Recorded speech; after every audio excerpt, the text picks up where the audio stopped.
Happy Father's Day, everyone. Happy Father's Day. My goodness, especially all of you great, wonderful fathers out there. You know, Father's Day is very, very special. It's a bittersweet day for me in church, particularly because as we sing the songs, I think about songs that my dad loved. As we hear the preaching, it seems like I just think about my dad a lot. I have the same problems on Mother's Day. It's just kind of bittersweet. The memories flood my mind, and I shed a lot of tears in church on Father's Day. But I can't do anything but smile when I think about my dad. You great dads out there that have done so much, that have raised your kid in a godly manner, that you're not only a great father, you're a great grandfather, a great great grandfather, many of you, and you're just so important. You're just so very important. So happy Father's Day, especially to all you dads out there. Happy Father's Day, and I hope you have a spectacular day today. It's summertime here in Oklahoma. Hot. I'm trying to stand in the shade, catch a little bit of a cool breeze. You know, one of the things that happens in southern Oklahoma is the hotter it gets, the less breeze we get. We kind of pray for a little bit of breeze over here. We've been blessed with quite a bit of rain this month. Actually, May is the rainiest month of the year. And it didn't rain that much in May this year. In fact, we were down a little bit in rain, but it rained more in June. We've had, and we're actually up to what we have now here at the Twin Eagle Ranch rain-wise.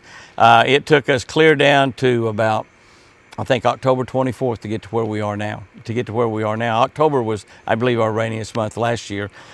Historically, October is one of the rainiest months, so we're looking forward to it. And we still haven't got the other lake over here filled up, but Twin Eagle is in good shape. But happy Father's Day. I hope you're having a spectacular day with your kids and your grandkids, great-grandkids, and whomever. It's just Father's Day is so special.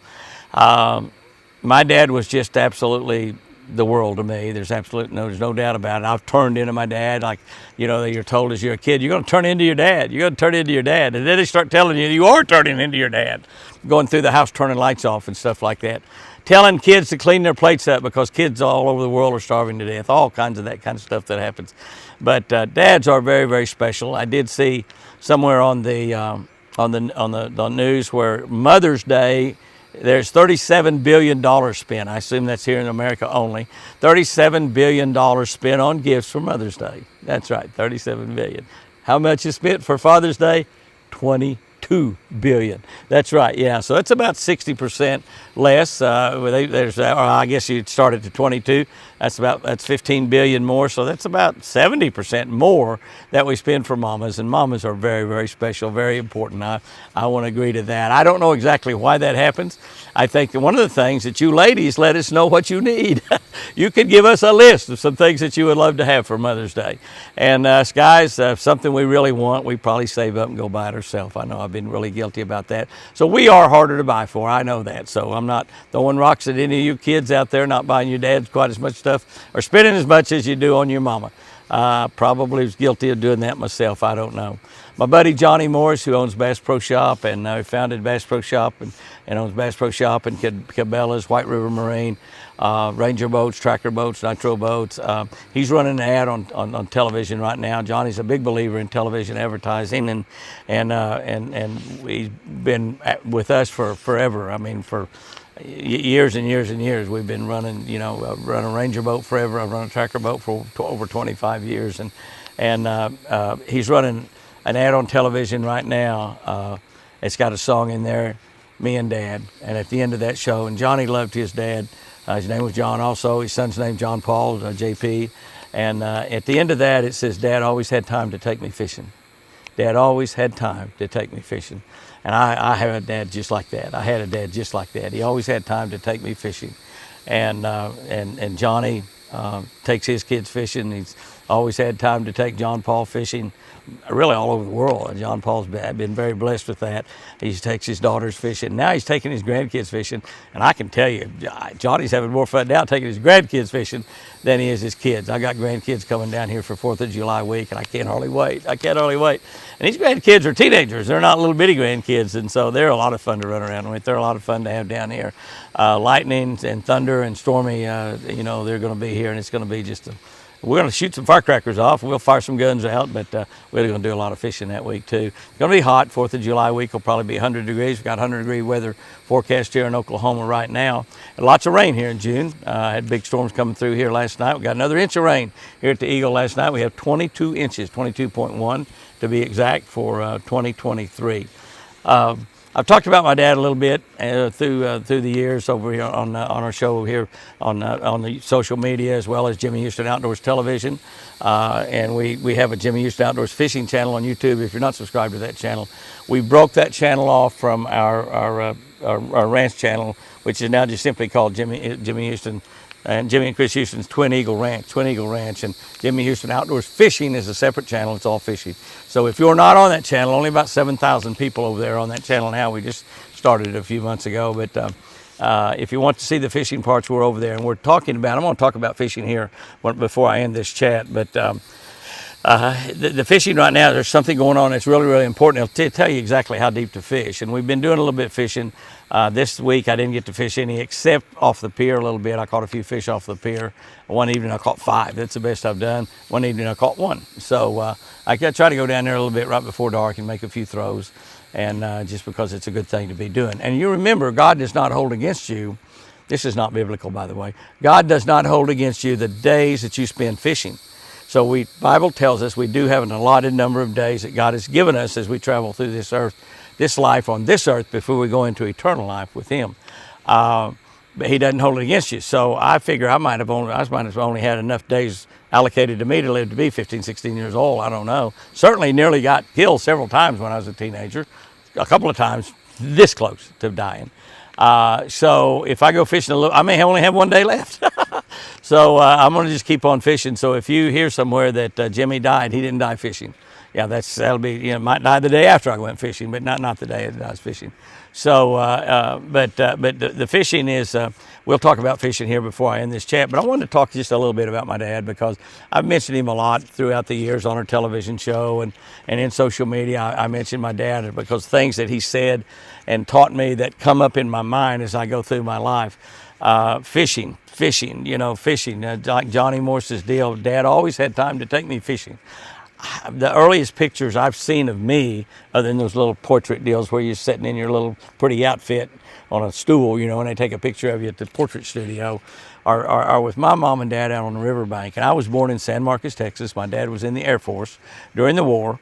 And I didn't live in San Marcos too long. As soon as he got out of the Air Force, he moved back to the Oklahoma City area, around Moore, and that's where I was raised till we moved down to Lake Tenkiller. But the earliest pictures of me are on the riverbank. I suppose the Brazos River down there, maybe some of the other rivers and tributaries in that San Marcos, Texas area, which is down around Austin, Texas, in that area there. A lot of really good fishing down there. But the pictures of me walking around in diapers on a creek bank and on a river bank, and my mom carrying me, but my dad fishing and my mom fishing. So my dad not only always had time to take me fishing, he always carried me fishing forever. And I've done the same with my kids and grandkids and great-grandkids. I've always had time to take them fishing. And that's one of the great things you can do. 2 things that my dad did. He carried me fishing, he carried me to church. And I don't care where you carry your kids, those are 2 great places to carry them right there. You can actually do it in the same day. And yeah, we fished a lot Sunday afternoons. We certainly did. But my dad carried me fishing. He carried me to church. And my dad, I've talked about him quite a bit over the years but little things. He had a 7th grade education. Whether he actually finished the 7th grade or not, I have no idea. I have no idea. I know that he dropped out of school to get a job and help feed the family, to feed his brothers and sisters and his mom and dad. And it was very difficult to have enough, and so he dropped out of school and went to work. And I remember that as a young kid, he drove a taxi cab there in Oklahoma City. My granddad drove a taxi cab also. I thought they were rich. Yeah, I did. And the reason I thought they were rich is because they would bring home pockets full of money. You're rich if you got pockets full of money, right? I was a little kid, but we had a big round table, a dining room table. We had my grandma and granddad had a round one at their house because they had all the kids and grandkids over a lot. They just lived out 4 or 5 houses away from us and down the block. And I spent more time there than I did at home a lot. But my mom and dad, we had a not a square, but a rectangular table. But Dad would come home from work and he would throw all this money out there on that table, and they would count it, and kind of figure out what they could use, I guess, to buy groceries and pay the bills. My granddad would do the same thing, driving a taxi cab. I guess though that was tips they were receiving. There was nickels and dimes and quarters and half a dollar. Yeah, that's right. Half a dollar, by the way, for those of you who've never seen one, it's worth 2 quarters. That's right, it's worth 50 cents. And a dollar, they had silver dollars. My dad kept a lot of those silver dollars.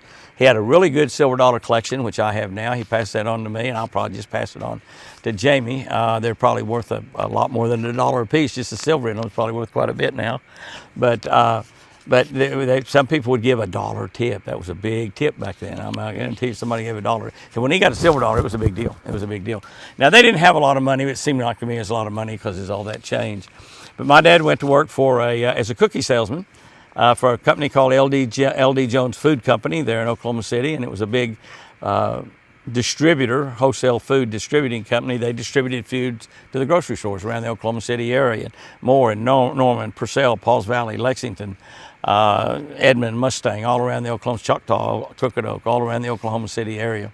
And he drove a cookie truck. That's how he started. He drove a cookie truck. He would go out to the stores. He would go in and sell the store owner or whoever their buyer was buying, sell them cookies, and he would actually stock the shelves. He would carry them in a van truck, and he would put them on a 2-wheeler and wheel them in, and open the box up, take them out, mark them with a price marker, and put them up on the shelf. And they also started selling salad dressings and pickles and some various other items. And my dad started doing that, driving that truck. And he worked his way up in that company until he was working inside the office because he knew a lot about it. And he worked his way up until he was actually running the company. They called him a general manager, if my recollection is correct. But he was a general manager. He was what would be today called a CEO or a president of that company, because Mr. Jones, LD Jones, had some sort of illness that made him bedridden after a while. I assume it might have been cancer. I was young, we left there, and my dad bought a resort on Lake Tenkiller when I was 16 years old, between my junior and senior year in high school. And I remember sitting at the dinner table like we did every evening. My sister Bobby and myself and my mom and dad had dinner every evening. Even though my mom worked all day, my dad worked all day. When Dad come home, Mom had dinner ready, and we had a family dinner like a lot of families don't have anymore, but every family needs to have. It's very important. We talk about what happened in our day, my sister's day, my mom's day, my dad's day, and we listened to adult conversations, which is pretty cool for a little kid to get to do. And but I remember when my dad went down I remember when he saw in the newspaper that the Cookson store was for sale, and he told my mom, and I saw it on a Sunday morning paper before we went to church, and he said, the Cookson store is for sale. Why don't we go down there next weekend and try to buy that? And I thought, wow, would that be great to live on Lake Tenkiller? I love Lake Tenkiller. I started going there. We started going there in 1956 when they built the lake. When they built it, that's when we started going. I was 12 years old. And so we went down there the following weekend, and my dad made a deal for it. And so I remember, I don't know what it was, a week or two later, probably, or 3 or 4 weeks later, I remember sitting at the dinner table and my mom asking Dad, honey, have you told LD Jones that you're going to quit and move to Lake Tenkiller? He said, as a matter of fact, hon, I told him today. And she said, what did he say? And my heart sunk when I heard that conversation, because it had not entered on my mind that might not happen. My dad had made a deal, my mom and dad had made a deal to buy that place, and man, we were moving to the lake. As soon as I was out of school, Bobby and I was out of school at the end of May, we were moving to the lake. We was going to spend the whole summer living on a lake, the rest of our lives living on a lake.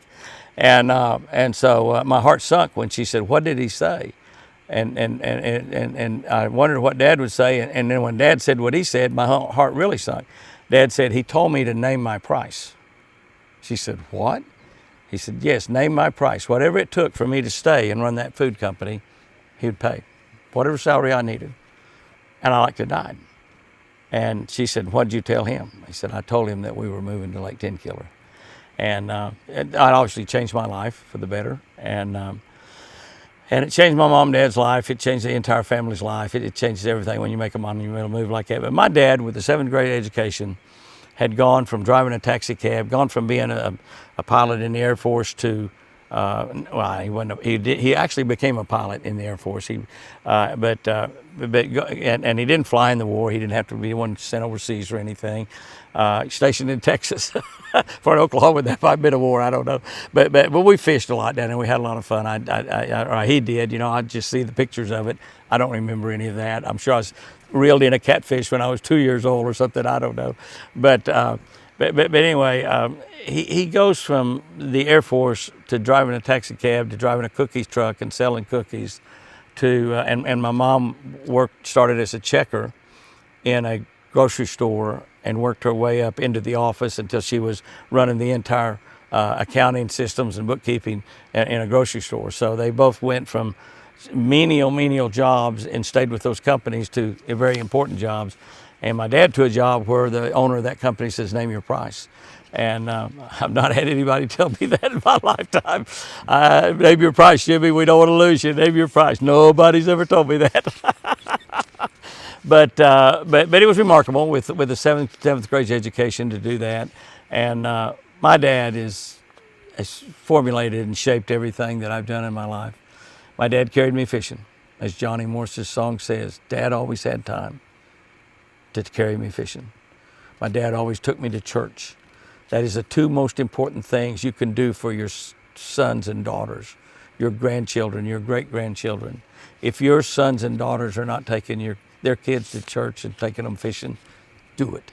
Do it. You can actually do both on a Sunday. You can take them to church and then take them fishing on a Sunday. That's exactly right. So that's two of the most important things, maybe the most important thing that you can do for your kids. Everybody wants to give their kids things. The things that your kids need is your time. And they have your time when you take them fishing, when you take them to church. It's just amazing. Many, back in my younger days, all the families in the neighborhood pretty much carried their kids to church. Some of them fished, some of them didn't. And those generations raised great Americans, people that love America. They didn't raise kids that's burning down O'Reilly Auto Parts stores and Targets. They didn't raise kids that burned American flags. They didn't raise kids that hated people because of their color. They raised kids that loved each other. They raised kids that respected each other. They raised kids that respected mom and dad. Respected everybody, respected each other, loved each other. So taking your kids to church, taking your kids fishing, thank you, Dad. Thank you, Mom. Thank you for doing that. Wish a very happy Father's Day to everybody out there. You fathers are more special than you can ever imagine, You know me, I don't like to throw rocks at anybody. I just don't like to do that. I'd probably have a lot more people on our social media channels if I got a little bit more controversial, but I just don't. I'm just not a controversial type person. I have very deep beliefs about a lot of things and a lot of things in this country, and I probably ought to be throwing it out there and probably triple or quadruple the amount of people we follow us on social media, but we have the best people following us on social media. But I had a little situation happen today after church I just got to share with you because it sort of tells you a little bit about where we are in this country right now and the direction that this country is going. My daughter Sherry had ordered a big grocery order for us to pick up at Walmart after church. We go to church. We start our church at 10:30 to 11:30. That's the main service, and so we're out at 11:30, and we dilly-dally around and visit with the preacher and the families and various friends we have at church. Just talk to them a little bit. People got talking about the fawns, not having many fawns yet. See any fawns on their places this time of the year. They seem to be a little late this time of the year. And I told Chris, I said, listen, why don't we, Chris, of course, is still in a wheelchair, so she doesn't like to get in and out of the truck that much. And so I told her, I said, why don't we pull by the chicken spites? We do not have a Popeyes or a Kentucky Fried Chicken in Sulphur, Oklahoma. We have got a Golden Chick. And I'm not particularly fond of Golden Chick. I've eaten some of them around the country, particularly in Texas. There's some really good ones down there. But we don't have churches, and I like Popeyes better than any of them, probably because of the beans and rice. I really like Kentucky Fried Chicken as well. I ate a lot of chicken, but Chris doesn't particularly like the one we have here. But anyway, I do not do drive-thrus very often. I'm trying to do them more and more all the time. again, because of Chris and being in a wheelchair, and so I try to do drive-throughs. But I like to go in and order. I like to just talk to and give an order to a real person, you know, rather than talking to a robot in a box. And so I parked. I told Chris, I said, I'll run in and get us some chicken. So I run in there and I ordered, and I don't know if it was 8 or 10 piece box, whatever they have. And I said, I'll take the eight. I think it was 8. It might have been 10, but I'll take that box, and I'll have and I ordered 2 sides with it. And she said, well, our box, our family, is that the family meal you're ordering? I said, yes, ma'am. And she said, it only comes with 1 side. So I told her what side I wanted.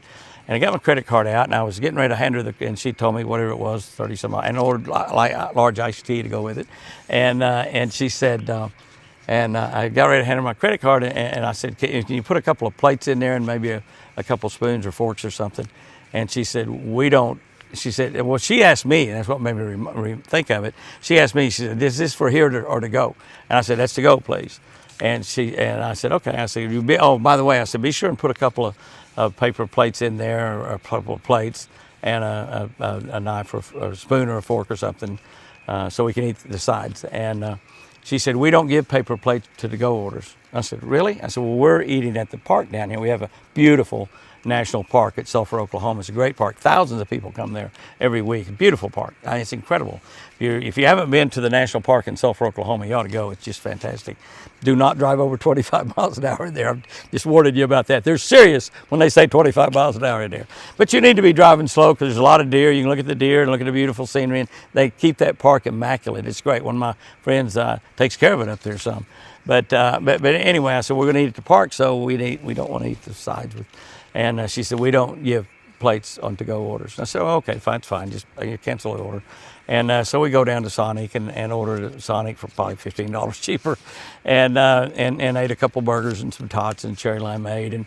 But the thing that is amazing to me is where we have come in this America, where I grew up with my dad going to grocery stores. I grew up in business all my life. My dad bought a resort on Lake Tenkettle when I was 16. We were dealing with customers in business. When I graduated from college, I started an insurance agency. We're dealing with customers. I always was taught that the customer is always right. I was taught that we need to do everything we can to make that customer happy. The customer's not always right. That's just a motto that successful businessmen use. But we have come to the point in this country, maybe, I don't know why or how, maybe the COVID had something to do with it, and the lockdowns and stuff like that, government control. We have come to the point in this country where somebody would rather lose a $30-some-odd chicken sale, and I don't know, maybe they only make a nickel or a dime on that, I don't know, but for a couple of paper plates. We use a lot of paper plates here. I know they're expensive. I know they cost a lot, but it's amazing to me. It's amazing to me, and of course the lady, it didn't bother her. She's just working there. She's just following the company policy. I'm sure she doesn't own that place. Maybe I need to open up. I wished I'd opened up when we moved down here 20 years ago, a Popeyes or a Kentucky Fried Chicken in Sulphur, Oklahoma. I'd have probably been really wealthy by now. But maybe that's what I still need to do, is open up a Kentucky Fried or a Popeyes in the city. Now, I probably will still go back to Golden Chick in Sulphur in the future. Probably not very often. We eat there quite a bit on Sundays. I've had plates there before. I've asked them for plates before, and they've always given them to me. But they have a policy. I saw somewhere in California where companies had a policy that, in fact, the California Senate passed a law where employees can't stop anybody from stealing, shoplifting, or holding them up, robbing them. They go here, take all the money. They can't do anything. Some employees out there got fired for calling the police when they saw people shoplifting. So we've gone to a strange way in business in this country. And I'm just saying, I guess I'm like anybody. As you get older, you think about the good old days and how good things were. And you look at the way things now and you wonder, how did we get to the point to where a country fisherman can't get a couple of paper plates to eat his sides out of in a chicken order? I mean, how did we get to that place? And is it where we want to be going? Is it where we want to be going? Will there be a day when we have to be out there cooking our own chicken, or maybe catching our own chickens and bringing them in? Anyway, I'm not throwing rocks at anybody. I mean, the folks up there, I'm proud to see them working up there. But whomever put the policy in that you can't have a paper plate with a to-go order probably needs to think about that. personally, if I was selling chicken, I'd rather sell 30 some odd dollars worth of chicken and give them a couple of paper plates, even if those plates cost a quarter a piece or whatever they cost. Paper plates are not that high. I buy a lot of them myself because I don't like to do dishes. I want to talk a little bit about fishing before I end this thing. The fishing is good right now. It's good right now. It's getting hotter. It's turning summertime. There's a lot of transition. You hear fishermen talking about transitional things going on now where fish is moving. But let me tell you the most important thing right now, the thermocline, the depth the thermocline is. Thermocline is a 3-degree change in water temperature. We did a video, not this week, but the week before last on it. I don't think we showed that video on our social media yet. We should be showing that real soon. It's a television show for next year's television on ESPN2 and Heartland, Discovery Channel, Pursuit Channel, WFN, Walk TV, My Family TV, AT&T Sports Southwest. We run on about a dozen different networks, and that entire show will be on there, but there'll be a little bit of that show will show up on Jimmy Houston Outdoors YouTube. So subscribe to that channel, and you'll see that, and we'll explain to you exactly what thermocline is and how to fish it. But the key to remember about thermocline is very, very simple. The fish will be generally right above that. They will not be down below it. So just because it's hot, just because our water temperature is 82 or 83 degrees and climbing, it's going to climb quite a bit this next week, look for that thermocline on your locators. Now, you do not have to have a Garmin LiveScope like I've got, big 12-inch screens to see thermocline. You can see them on regular locators, on your down vision. You can see the thermocline. You can also see it good on forward-facing sonar, no doubt about that.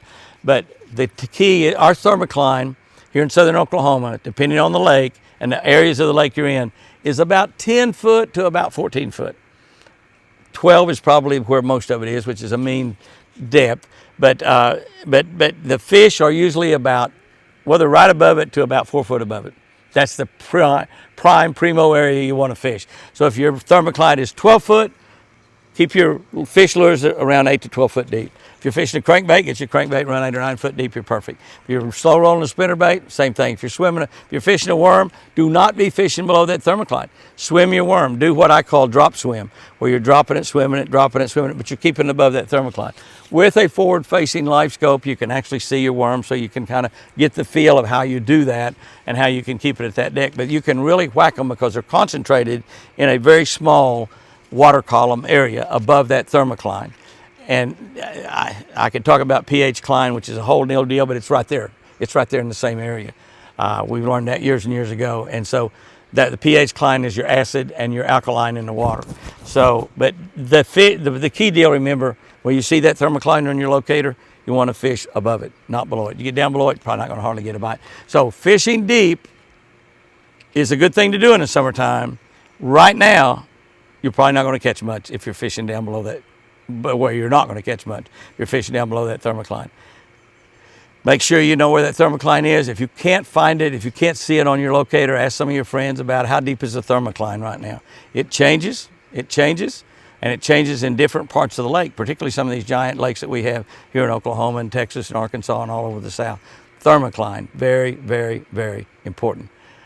Fathers, again, you're so important to the great country of America. Take that responsibility and just grab a hold of it and never let go. You're important to your kids, to your grandkids, your great-grandkids. Fathers, happy Father's Day. And remember, I sure do love you.